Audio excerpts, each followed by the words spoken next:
Hola, bienvenidos a LinguaVid, una puerta abierta al mundo. Y bienvenidos también a nuestra segunda serie relacionada con los verbos. En esta ocasión vamos a ver los términos verbales. Esta es nuestra segunda serie, los términos verbales. Recuerden que en la primera serie estábamos hablando de la definición de los verbos.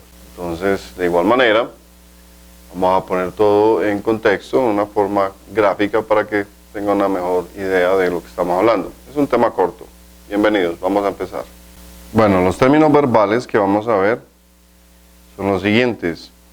El infinitivo, o infinitive, lo que es finito, o finite, lo que es no finito, o non-finite, lo que es un grupo verbal, a verb group, y lo que es una frase verbal, a verb phrase. Entonces vamos a iniciar directamente con el infinitivo, infinitive. El infinitivo generalmente se presenta con la preposición to. Por ejemplo, to go, to come, to eat, to wear, to speak, excepto después de un verbo auxiliar modal. Esto es muy importante que lo recuerden siempre. Una vez que usted ha escrito o ha pronunciado un verbo auxiliar modal, no debe de escribir o pronunciar la preposición to, porque recuerden que estos verbos auxilian, modifican o modalizan a los verbos principales. Por lo tanto, de la única forma que los verbos auxiliares y modales pueden efectuar o digamos que afectar a los verbos principales es que estos estén en su forma base. Recuerden eso, que la forma base de un verbo principal es el verbo como tal, como si estuviéramos escribiéndolo en presente. Bueno, continuemos con el infinitivo. El infinitivo es una forma verbal que no muestra ninguna persona, tiempo o aspecto. Ojo con esto. Vamos a mirar estos infinitivos. I had to go. I must go. I want to sing. To err is human. You don't know her. You may come. Esos son ejemplos del infinitivo. Vamos a ver unas formas que de hecho son derivadas del infinitivo. Estas formas, la principal digamos que es el imperativo, que es lo mismo que el infinitivo pero sin to. Recuerden que ya hablamos en la definición de los verbos, cuando hablábamos del imperativo, hablábamos de que son como órdenes que uno da, ¿cierto? Go home, por ejemplo. Otra forma que se deriva del infinitivo es el presente simple. Sucede prácticamente lo mismo que con los auxiliares. Cuando hablamos en presente simple, estamos utilizando un verbo en su forma base. Es lo mismo que el infinitivo, pues, sin el to. Pero la tercera persona del singular toma la S, porque estamos hablando en presente simple, especialmente cuando es una afirmación. Si yo digo, por ejemplo, algo tan sencillo como I work, yo trabajo, estoy utilizando el presente simple y eso es una forma de infinitivo. Pero si esa misma expresión la conjugo en tercera persona, por ejemplo, con ella, she, entonces recuerden que el verbo sufre una inflexión, le agregamos una S, she worked. Y la otra forma que se desprende del infinitivo, que es derivada del infinitivo, es el presente participio o también conocido como gerundio, que es cuando le agregamos el ing al verbo. Bueno, en ese caso obviamente podríamos estar hablando en diferentes tiempos y aspectos verbales. Eso cubre lo que es la parte del infinitivo. Ahora miremos lo que es la parte finita, finite. Las formas finitas de un verbo son las formas en las cuales el verbo indica el tiempo, la persona y obviamente si es una cuestión plural o singular. Vamos a mirar este ejemplo.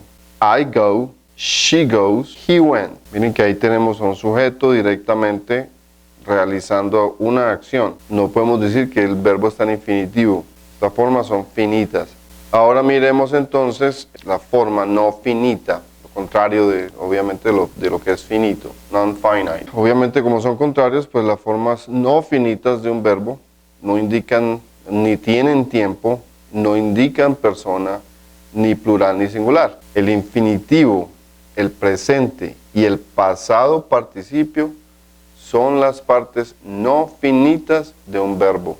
Por ejemplo, to do, doing y done. Estamos usando el mismo verbo, pero estamos viendo las diferentes conjugaciones de este verbo y observamos que no estamos utilizando, así como lo estamos enseñando, expresando, el verbo no nos indica ni tiempo, ni persona, ni plural o singular. Es una expresión no finita de un verbo. To do, doing y done. Bueno, y ahora miremos entonces lo que es un grupo verbal, a verb group. Un grupo verbal consiste de un verbo acompañado de un verbo auxiliar o de un verbo modal. Por ejemplo, miremos esta expresión, she shouldn't do that. Entonces, miren que tenemos un verbo modal seguido de un verbo principal. El verbo modal sería en este caso shouldn't, que aparece negativamente, y obviamente el verbo principal que sería do. Esa frase traduce, ella no debería hacer eso. Una especie de recomendación. Otro ejemplo va a ver, I haven't seen her. I haven't seen her. No la he visto. Ahí el verbo have está funcionando como auxiliar. También está presentado negativamente. Y el verbo principal en este caso sería el verbo see. To see, ver, que también está escrito en pasado participio. Eso es lo que se considera o consideramos un grupo verbal, es decir, dos verbos acompañándose. Debe ser obviamente un verbo auxiliar y un verbo modal seguido de un verbo principal. No podemos considerar que dos verbos principales que se estén acompañando una frase sean un grupo verbal. Tengan eso en cuenta. Y por último tenemos lo que es a verb phrase o una frase verbal, que es el verbo principal más el complemento o el objeto. También puede ser un adverbial, ¿cierto? Una expresión adverbial. Miremos este ejemplo. She sent me a lovely birthday card. Ella me envió una encantadora tarjeta de cumpleaños. En esa frase, todo, excepto el sujeto que viene siendo she, ella, todo eso es lo que consideramos una frase verbal. She sent me a lovely birthday card. Bueno, era así de sencillo. Con esto concluimos nuestra segunda serie de los verbos, la serie de los términos verbales. Espero que les haya quedado claro y si tienen alguna confusión recuerden que pueden volver a mirar el video cuantas veces sea necesario. Muchas gracias por acompañarnos y recuerden que LinguaVid es una puerta abierta al mundo. No se pierdan la tercera serie.